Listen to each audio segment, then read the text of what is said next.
नमस्कार, मैं हूं खुशबू पांडे। स्वागत है आपका हमारे खास कार्यक्रम जनता सरकार में, जिसमें हम बात करेंगे सत्ता के सिंहासन से लेकर जनता के सरोकार तक। साथ ही हम आपको बताएंगे प्रदेश सरकार की हर उस योजना के बारे में जिनका सीधा संबंध हरियाणा की जनता से है, जो योजनाएं प्रदेश के विकास को नई गति प्रदान करेंगी और हरियाणा की जनता का चहुमुखी विकास भी करेंगी, ताकि प्रदेश की जनता तरक्की की राह पर आगे बढ़े और हरियाणा प्रदेश निरंतर उन्नति की नई ऊंचाइयों को छूता हुआ प्रगतिशील रहे। तो अगले 30 मिनट तक बने रहिए हमारे साथ और देखते रहिए जनता सरकार।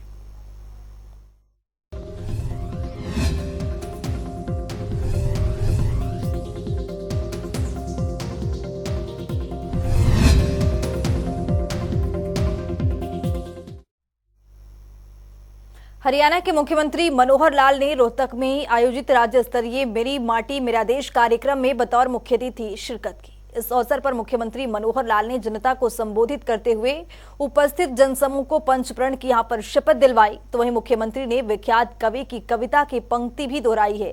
इस रिपोर्ट के जरिए देखिए।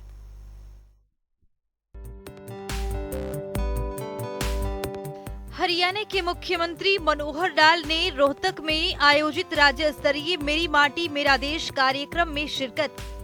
तो वहीं उपस्थित लोगों को मुख्यमंत्री मनोहर लाल ने संबोधित भी किया। इस अवसर पर उन्होंने उपस्थित जनसमूह को पंचप्रण की शपथ भी दिलवाई, जो दृढ़ता से हम सभी के जीवन का हिस्सा बनेगी। मुख्यमंत्री ने विख्यात कवि की कविता की पंक्ति, आओ बच्चों तुम्हें दिखाए झांकी हिंदुस्तान की, इस माटी से तिलक करो ये धरती है बलिदान की, मुख्यमंत्री ने ये भी दोहराया। मित्रों, हम याद करते हैं अपने देश की आजादी। 1947 में देश की आजादी मिली तो लोगों में एक बहुत बड़ी उमंग, बड़ा उत्साह था कि अपना देश आगे बढ़ेगा, तरक्की करेगा, विकास करेगा। यहां के लोगों को अपने मन मुताबिक अपनी हर चीज हासिल करने का एक मौका मिलेगा। अब ये बात ठीक है कि जब शुरू में सरकारें बनती हैं तो विकास की ओर ध्यान देती हैं।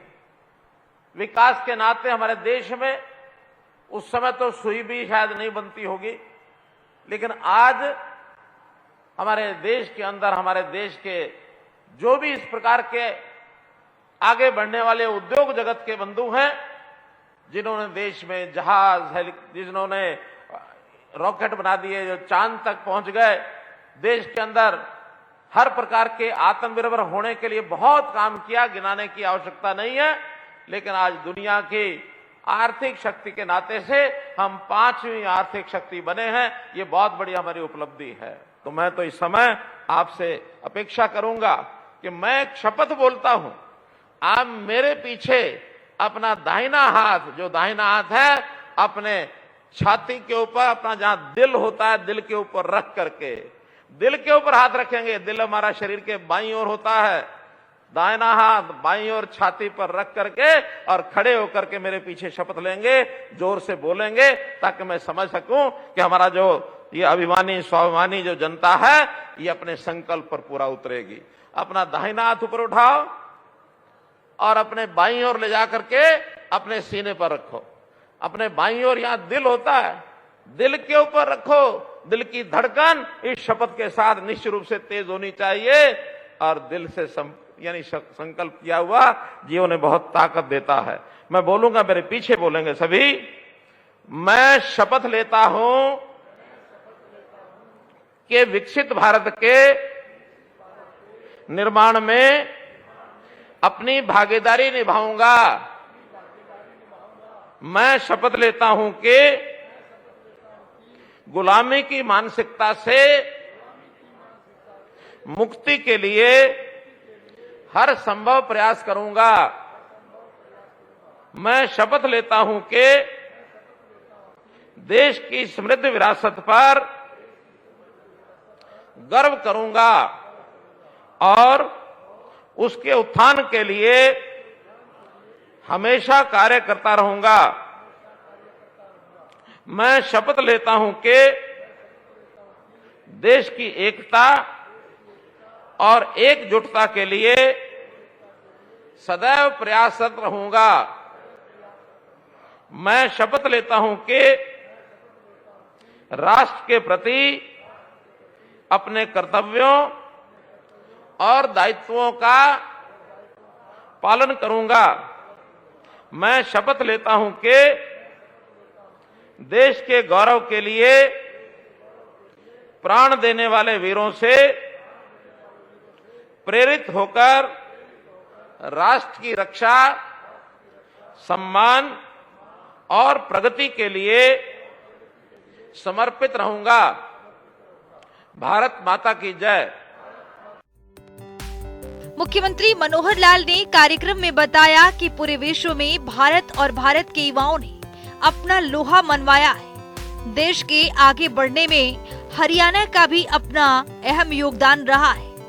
कि मिट्टी ये बलिदानियों की मिट्टी है। बहुत बलिदानियों ने बलिदान दे करके देश को आजाद कराया और इसमें मैं हरियाणा की भूमिका को तो आज विशेष मानता हूं कि देश में हमारी आबादी मात्र सिर्फ 2%, लेकिन आज देश की रक्षा करने के लिए जो हमारी सेनाएं हैं, उन सेनाओं में सब मिला करके आज हमारी 11% की भागीदारी है। 11% की। हरियाणा के गांव-गांव से सेना में भर्ती हैं, एयरफोर्स में भर्ती हैं, गांव-गांव से, और सैनिक जो है हमारे यहां नेवी तक भी पहुंचे हुए हैं। रॉकेट चलाने वाली हमारी बेटी कल्पना चावला, वो रॉकेट चलाने में माहिर हो गई। अब चंद्रयान 3 की जो यात्रा हुई, चांद के ऊपर जो यान उतरा, हमारे यहां सैकड़ों लोगों की भागीदारी है और उस चंद्रयान को भेजने के लिए उद्योग जगत का भी बहुत बड़ी भागीदारी है। इतना ही नहीं, मुख्यमंत्री मनोहर लाल ने बताया कि हर घर तिरंगा, मेरी माटी मेरा देश जैसे कार्यक्रम देशभक्ति की भावना से युवाओं को जोड़ने का काम करता है। उन्होंने कहा कि हमारा किसान धरती को चूमकर उसमें हल चलाता है और सोना रूपी फसल उगाता है। हमारे हरियाणा का पहलवान माटी को नमन कर देश के लिए पदक जीत कर लाता है।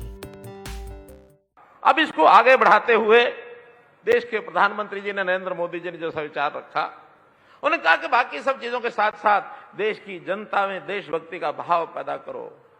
कितने ही कार्यक्रम शुरू कर दिए। तिरंगा यात्रा, आखिर पहले कभी तिरंगा, आसानी के तिरंगे के प्रति हमारा सम्मान पहले नहीं था। हमारा तिरंगे के प्रति सम्मान देश की आजादी के समय से लगातार बना हुआ है। हमने वो झंडा अंगीकार किया है। हमारे देश के, प्रदेश के खिलाड़ी, हमारे जो पर्वतारोही चोटियों पर जाके लहराते हैं, देश के खिलाड़ी कहीं भी विजय पताका फहराते हैं तो तिरंगा फहराते हैं। हमारी सेनाएं तिरंगा लेकर के और सेना में कूच करके अपने फतेह करती हैं। तिरंगा सम्मान का विषय। लेकिन हर घर में तिरंगा पहुंचे, हर समाज का व्यक्ति तिरंगे प्रति उतना ही आस्था रखे। ये मोदी जी ने पिछले दिनों में जब तिरंगा यात्रा अभियान चलाया था, हर घर तिरंगा, अब हर तिरंगा हमने अपनाया, हमने किया। आज देश की माटी के प्रति प्रेम जागे। हालांकि देश की माटी के प्रति प्रेम हमारे लोगों में है, पर्याप्त है, लेकिन बार बार याद कराना पड़ता है। इस माटी से तिलक हम करते हैं, जैसा गीत में है। आज भी देश के अंदर कोई पहलवान अखाड़े में उतर कर कुश्ती करता है तो सबसे पहले धरती माता को पुचकारता है, चूमता है, तिलक लगाता माथे पर, तब जाकर के अखाड़े में कूदता है। हमारा किसान धरती में हल चलाता है, पहले जमीन को चूमता है। वो कहता है कि मैं धरती मां तेरे ऊपर हल चला रहा हूं, तकलीफ दे रहा हूं। हम भी, हमारे इतिहास में ऐसा आता है कि हम जब सो करके उठते हैं, अपना पैर जमीन पर रखने से पहले जब उठ के बैठते हैं तो धरती माता से क्षमा मांगते हैं। क्षमा मांग करके अपना पैर रखते हैं। ये धरती हमें अन्न देती है, हमें पेड़ देती है, वनस्पति देती है, हमें खनिज देती है। इस धरती के बिना, इस माटी के बिना हमारा अस्तित्व नहीं है।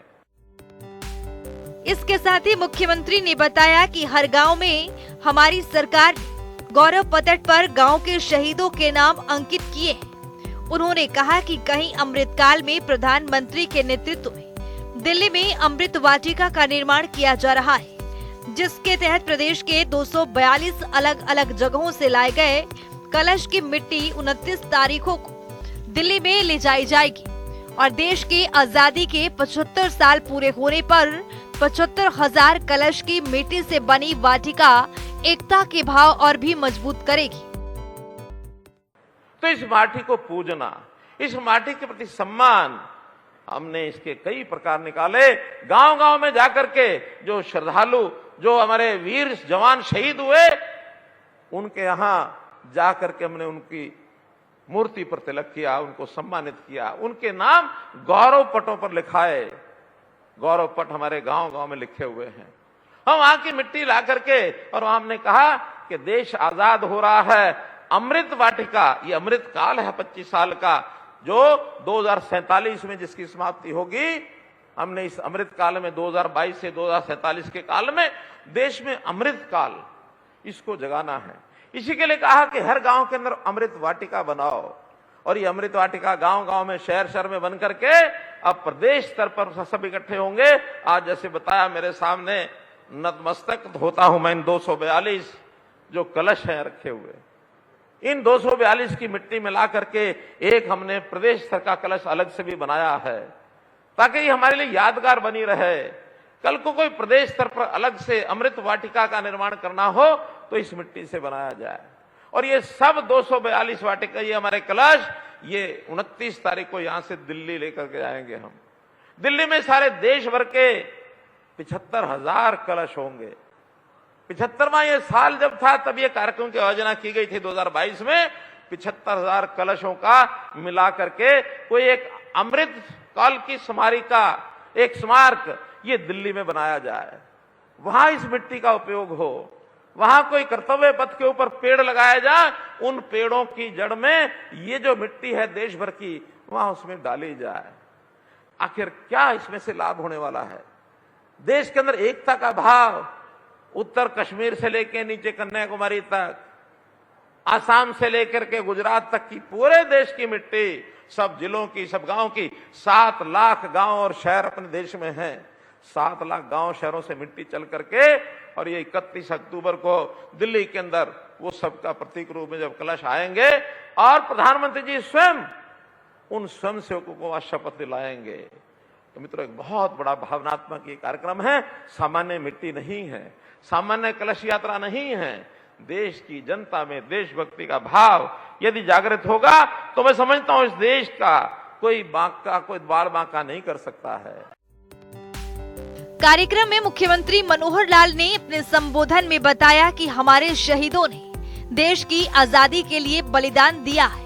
इस तरह के कार्यक्रम इस बात की गारंटी है कि हम अपनी आजादी को सहेज कर रखने में कामयाब रहे हैं। साथ ही हरियाणा न केवल खेल बल्कि आर्थिक दृष्टि से भी देश को मजबूत करने में योगदान दे रहा है।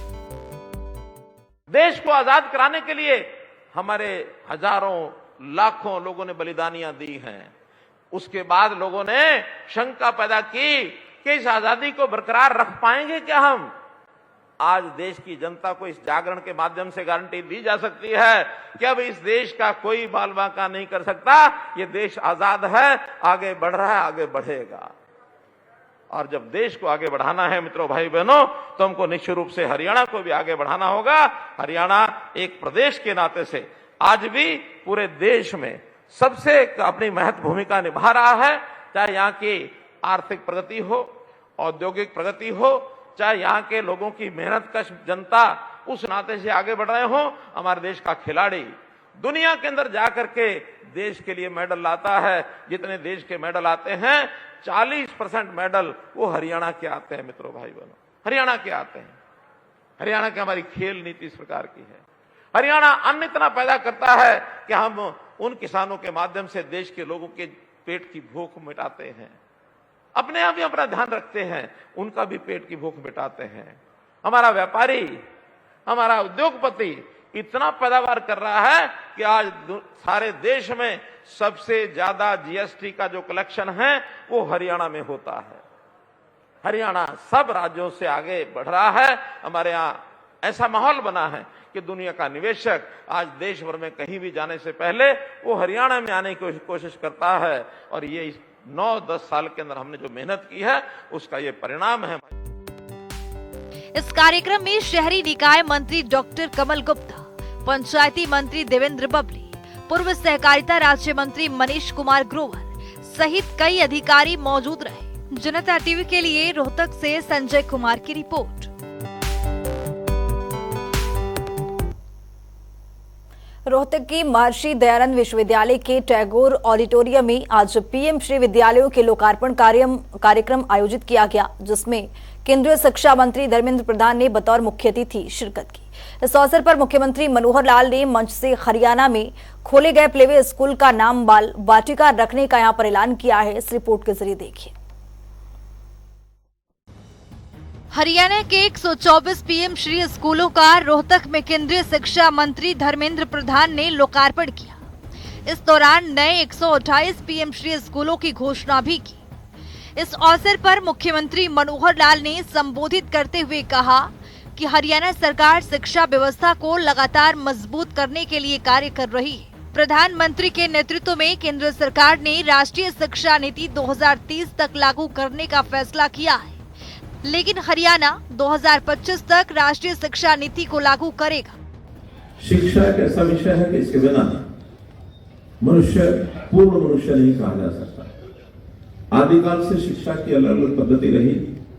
आश्रमों में शिक्षा होती थी, गुरुकुलों में होती थी, फिर आज के स्कूल इस नाते से चलने लगे और फिर समय के साथ साथ कार्य पद्धति में विकास भी होता गया, जरूरत के हिसाब से भी।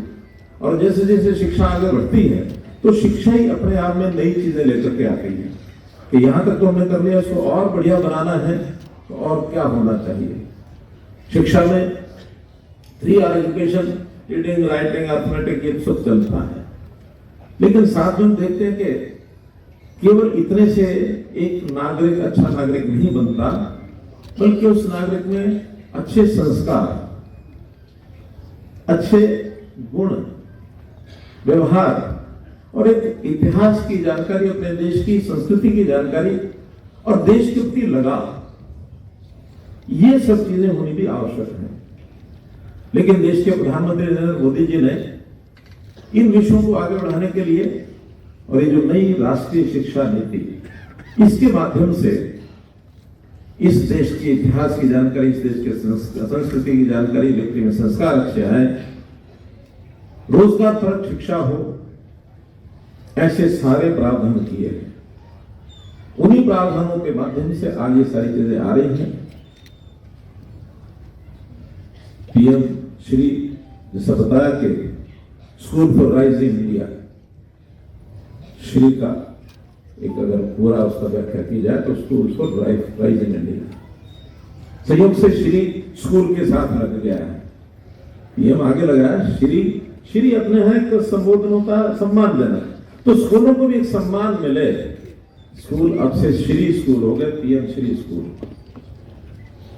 और स्कूल के सम्मान का मतलब है कि हाँ, जुड़े हुए सब लोगों का सम्मान, चाहे अध्यापक हो, चाहे प्रबंध समिति हो, उन सबका सम्मान कब बढ़ेगा जब व्यवस्था को बढ़िया बनाएंगे। इतना ही नहीं, मुख्यमंत्री मनोहर लाल ने कहा कि अध्यापक संस्कार युक्त शिक्षा प्रदान करें। सरकार का लक्ष्य है कि युवाओं को रोजगार परक शिक्षा मिल पाए। इसके साथ ही मुख्यमंत्री मनोहर लाल ने घोषणा करते हुए कहा कि हरियाणा में प्लेवे स्कूल का नाम अब बाल वाटिका होगा। हरियाणा में हमने प्लेवे स्कूल की परंपरा पिछले 3 साल से शुरू की है। 4000 प्लेवे स्कूल पहले बन चुके हैं। वैसे तो बहुत सी आंगनबाड़ी हैं, उनको ही हमने कन्वर्ट किया, क्योंकि आंगनबाड़ी में भी 3 से 6 स्कूल के बच्चे होते हैं, उनको कन्वर्ट किया। कुछ नए स्कूलों के अंदर जहां भवन थे वहां नए प्लेवे स्कूल बनाए। आज से ऐसा तय किया है, जो हमारी ये राष्ट्रीय शिक्षा नीति का एक भाग है, कि जो 3 से 6 साल के स्कूलों का जो प्लेवे स्कूल नाम हमने रखा है, इसको नाम देश भर में जैसा नाम है बाल वाटिका स्कूल नाम रखा जाएगा। और हरियाणा में भी बाल वाटिका, अब इसको प्लेवे स्कूल नहीं कहेंगे, बाल वाटिका स्कूल कहेंगे। इस अवसर पर केंद्रीय शिक्षा मंत्री धर्मेंद्र प्रधान ने हरियाणा सरकार की तबादला नीति की भूरी भूरी प्रशंसा की। उन्होंने कहा कि हरियाणा सरकार ने खास तौर पर शिक्षा विभाग में ऑनलाइन तबादला नीति लागू कर देश के सामने मिसाल खड़ी की है। अपने संबोधन में उन्होंने कहा कि आज जो नई शिक्षा नीति के तहत शिक्षा में स्किल एजुकेशन और वोकेशनल एजुकेशन पर जोर दिया जा रहा है। इस नीति के तहत बच्चों को 6ठी क्लास से ही हुनर सिखाए जा रहे हैं। हरियाणा और हरियाणा वासियों का उत्थान मुख्यमंत्री मनोहर लाल का मुख्य उद्देश्य है। यही वजह है कि प्रदेश के युवा हर क्षेत्र में अपने दमखम की वजह से हरियाणा का मान बढ़ाने में सक्षम हो पा रहे हैं। जनता टीवी के लिए रोहतक से संजय कुमार की रिपोर्ट। वहीं मुख्यमंत्री मनोहर लाल ने बुधवार को जन स्वास्थ्य अभियांत्रिकी विभाग की ओर से क्रियान्वित किए जाने वाली सभी कार्यों को प्रशासनिक स्वीकृति प्रदान की है। तो आइए ग्राफिक्स के जरिए समझते हैं। मुख्यमंत्री ने ग्रामीण संवर्धन कार्यक्रम के तहत 30 नए कार्यों को यहां पर मंजूरी दी है। विकास कार्यों को लेकर यहां पर मुख्यमंत्री मनोहर लाल काफी सख्त दिख रहे हैं। 19 करोड़ रुपए से अधिक लागत की 30 नई परियोजनाओं को यहां पर मंजूरी मिली है। 6 जिलों के विभिन्न गांवों में क्षेत्र की जल आपूर्ति के लिए ट्यूबवेल की यहां पर मंजूरी दी गई है। जल आपूर्ति को मजबूत करने के लिए लगाए जाएंगे 14 नए ट्यूबवेल। तो वहीं जिला फरीदाबाद में 18,64,000 रुपए की लागत से ट्यूबवेल की यहां पर ड्रिलिंग की जाएगी। जिला महेंद्रगढ़ में 5,85,000 की लागत से पेयजल आपूर्ति के पाइपलाइन जोड़ने को मंजूरी मिली है। गांव नांगल पीपा में 5,09,000 की लागत से पेयजल आपूर्ति के लिए यहां पर ट्यूबवेल लगाए जाएंगे। फिरोजपुर झिरका में 72,33,000 की लागत से पाइपलाइन जोड़ने को भी यहां पर मंजूरी मिली है। मुख्यमंत्री ने हिसार और जिंद जिले के लिए 6 कार्यों को यहां पर मंजूरी दी है। ग्रामीण संवर्धन कार्यक्रम के तहत मुख्यमंत्री विकास कार्यों को एक बड़ी सौगात दे रहे हैं। फतेहाबाद शाखा जल आपूर्ति योजना से पंपिंग से कच्चे पानी की यहां पर व्यवस्था की जाएगी। इतना ही नहीं, गांव सिवानी, बोलान, उकलाना, हिसार में 2 करोड़ 25 लाख की लागत से यहां पर पाइपलाइन बिछाए जाएंगे। जिला हिसार के गांव हरिता नलवा में हरिता सुधार जल आपूर्ति योजना पर 3 करोड़ 50 लाख यहां पर खर्च किए जाएंगे, जिससे प्रदेश का विकास हो सके। गांव भीखेवाला, जिला जिंद में पाइपलाइन बिछाना 2 करोड़ 4 लाख रुपए यहां पर खर्च किए जाएंगे। गांव सच्चा खेड़ा में अतिरिक्त संरचनाओं का यहां पर निर्माण को मंजूरी मिली है मुख्यमंत्री की ओर से। और ग्रामीण संवर्धन कार्यक्रम जो है वो प्रदेश के लिए एक लाभकारी साबित हो रहा है। नवीनीकरण और पाइपलाइन बिछाने पर 2 करोड़ 73 लाख रुपए यहां पर खर्च किए जाएंगे। जिंद जिला के गांव बीबीपुर में बूस्टिंग स्टेशन के निर्माण पर 1 करोड़ 44 लाख की यहां पर लागत आएगी, जिससे प्रदेश का यहां पर विकास होगा। जिला जिंद में स्वतंत्र नहर आधारित जल निर्माण कार्य पर 2 करोड़ 67 लाख की यहां पर लागत आएगी। ग्रामीण संवर्धन कार्यक्रम विकास कार्यों को लेकर एक बड़ी पहल मुख्यमंत्री की नजर आ रही है। तो चलिए जान लेते हैं आज के सवाल का विजेता कौन है।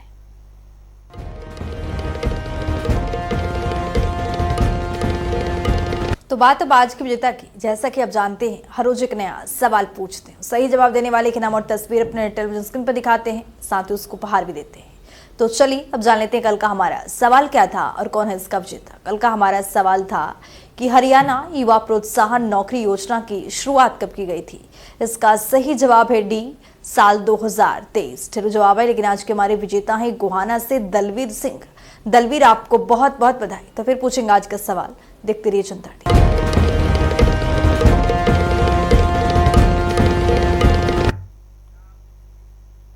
अब वक्त हो गया है आज के सवाल का। तो चलिए अब जान लेते हैं आज के सवाल में क्या कुछ है।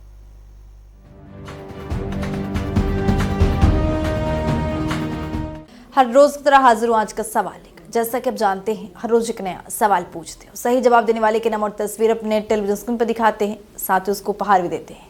तो चलिए अब नजर डालते हैं आज के सवाल पर। हरियाणा में श्रम युवा योजना कौन से साल में लागू किया गया था। ए, साल 2018, बी, साल 2016, सी, साल 2014, डी, साल 2019। तो दीजिए सही जवाब और बनिए विजेता।